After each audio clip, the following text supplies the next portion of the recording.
শেখ হাসিনা যদি দেশে ফিরে কেবলমাত্র ফিরবে ফাঁসির রায় কার্যকর হওয়ার জন্য। তত্ত্বাবধায়ক সরকার ব্যবস্থা ফেরত আসছে, এটা ভালো খবর, কিন্তু আমি মনে করি না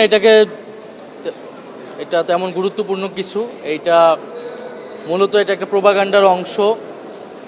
বাংলাদেশে এখন আওয়ামী লীগকে দলগতভাবে বিচারের আওতায় মুখোমুখি নেওয়ার কথা সরকারও ভাবছে, এবং আমরাও মনে করি এটাই সঠিক রাস্তা। শেখ হাসিনার রায় অলরেডি হয়ে গিয়েছে, এখন এটা কার্যকর করতে হবে। শেখ হাসিনা যদি দেশে ফিরে কেবলমাত্র ফিরবে ফাঁসির রায় কার্যকর হওয়ার জন্য। ফলে সেটার জন্য আমরাও চাই যে ফাঁসির রায় কার্যকর হোক, শেখ হাসিনা সহ অন্য যাদের বিরুদ্ধেই এই রায় হয়েছে। এবং শেখ হাসিনা নিজস্ব সিদ্ধান্ত নেওয়ার কোনো এখতিয়ারই নেই, স্বাধীনতাও নেই। শেখ হাসিনা দিল্লিতে আশ্রিত অবস্থায় আছেন।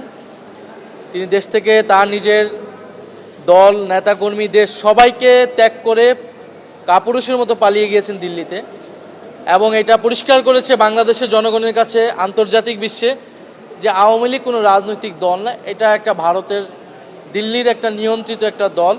ফলে শেখ হাসিনার সিদ্ধান্ত শেখ হাসিনার সিদ্ধান্ত না, দিল্লি থেকে তাকে যতটুকু পারমিট করা হয়, পারমিশন দেওয়া হয়, সে অনুযায়ী সে কথা বলেন। ফলে শেখ হাসিনা আসবেন কি আসবেন না, কিভাবে আসবেন, বিচার হবে কিনা, এটা মূলত দিল্লির সাথে সিদ্ধান্ত। ঢাকার সাথে দিল্লির কূটনৈতিক রাজনৈতিক বোঝাপড়াই উপর এটা নির্ভর করবে। শেখ হাসিনা বা আওয়ামী লীগ তো এখন আর কোনো রাজনৈতিক দলই না। শেখ হাসিনার কিভাবে, সেটা তো শেখ হাসিনা ঠিক করবে না। সে কিভাবে আসবে, সে কাদেরকে নিয়ে আসবে, সে সারেন্ডার করবে কি করবে, এটা ঠিক করতে হবে বাংলাদেশ সরকারকে, এবং বাংলাদেশ সরকার এটা কথা বলবে দিল্লির সাথে। এখানে আর কোনো পক্ষ নাই। ফলে এটা সরকার ঠিক করবে তাকে কখন আনবে, কিভাবে আনবে, এবং কিভাবে বিচারের রায় কার্যকর করবে, এবং সকল প্রস্তুতি নিয়েই তাকে আনতে হবে। না, আমাদের কাছে তো সন্তোষজনক মনে হয় নাই। হাসানুল হক ইনুর রায় বিচার ব্যবস্থা এবং ট্রাইব্যুনালকে প্রশ্নবিদ্ধ করেছে, এবং সরকারের কোনো প্রতিক্রিয়াও আমরা সেটা পাই নাই। সরকার তো একটা রাজনৈতিক দলও, সেই দলের জায়গা থেকেও কিন্তু আমরা কোনো প্রতিক্রিয়া পাই নাই। ফলে আমরা তো এটা সন্তোষজনক নয়। তবে যেটা কোনো ধরনের অস্থিতিশীলতা এবং শেখ হাসিনাকে কেন্দ্র বা আওয়ামী লীগকে কেন্দ্র করে রাজনৈতিক পরিস্থিতি উত্তপ্ত করার যদি কোনো ধরনের পায়তারা প্রচেষ্টা হয়, সরকার যদি সেটাকে প্রশ্রয় দেয়, এটা সবচেয়ে বেশি ক্ষতির সম্মুখীন সরকারই হবে। বাংলাদেশের আপামর জনগণ, জুলাই বিপ্লবে অংশগ্রহণকারী সকল পক্ষই, 30,000 আহত, 1400 শহীদ পরিবার, আমরা সকলেই প্রস্তুত আছি। তত্ত্বাবধায়ক সরকার ব্যবস্থা ফেরত আসছে, এটা ভালো খবর, কিন্তু এটা খুব আশ্বস্তজনক। আমরা আশ্বস্ত হতে পারছি না, কারণ তত্ত্বাবধায়ক সরকার কি আবারও বিচারপতিদের মাধ্যমে হবে কিনা, এবং এই প্রিভিয়াস টাইমে আমরা দেখেছি বিএনপি সেটাকে কিভাবে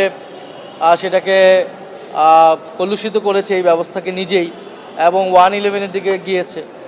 ফলে ঐক্যমত কমিশনে কিন্তু আমাদের সুস্পষ্ট প্রস্তাবনা আছে সেখানে, যে কীভাবে র্যাঙ্কিং সিস্টেম আমরা প্রস্তাবনা দিয়েছি।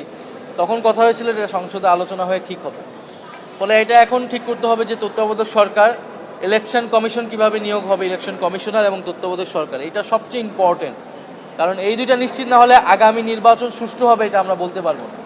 ফলে এটা আমাদেরকে এখনই এটা করতে হবে। সরকারের প্রতি আমাদের সেই আহ্বান থাকবে যে তারা দ্রুত সময়ের মধ্যেই জুলাই সনদ এবং গণভোটের রায় বাস্তবায়নের মাধ্যমে এই সংকটগুলো নিরসন করতে পারবে তারা। শেষ প্রশ্ন, বাংলাদেশের অভ্যন্তরীণ রাজনীতি প্রসঙ্গে আন্তর্জাতিক গণমাধ্যমগুলো যে কাভারেজ দিচ্ছে, এদের দায়িত্বশীলতা প্রসঙ্গে আপনার কোনো আহ্বান আছে কিনা?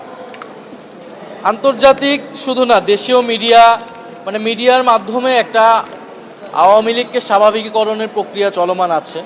আপনি দেখবেন কিছু ইন্টারভিউ, কিছু নিউজ এমনভাবেই করা হচ্ছে যাতে আওয়ামী লীগ রাজনীতি করতে পারবে কি পারবে না, এরকম এটা প্রচুর টাকা, ওদের হাতে যেহেতু প্রচুর কালো টাকা আছে, ওরা আন্তর্জাতিকভাবে দেশে কালো টাকা তারা লবি করতেছে, এবং সেটার মাধ্যমে এই ধরনের কিছু তারা নিউজ, সাক্ষাৎকার এটা করার চেষ্টা করছে। এবং শেখ হাসিনা আসলে সাক্ষাৎকার দেওয়ার এখতিয়ারই রাখে না।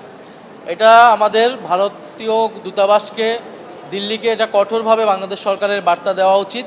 শেখ হাসিনা দিল্লিতে বসে থাকা অবস্থায় ফাঁসির রায়ে দণ্ডিত একজন আসামি, তিনি কোনো ধরনের ইন্টারভিউ বা কর্মসূচি ঘোষণা এটা করতে পারেন। এটা দেশের অস্থিতিশীলতা তৈরি করছে, দেশের শান্তি শৃঙ্খলা, স্বাধীনতা, সার্বভৌমত্বের বিরুদ্ধে তারা কাজ করছে। এটা কূটনৈতিকভাবে বাংলাদেশ সরকারের এটা আসলে দিল্লির সাথে কথা বলা উচিত।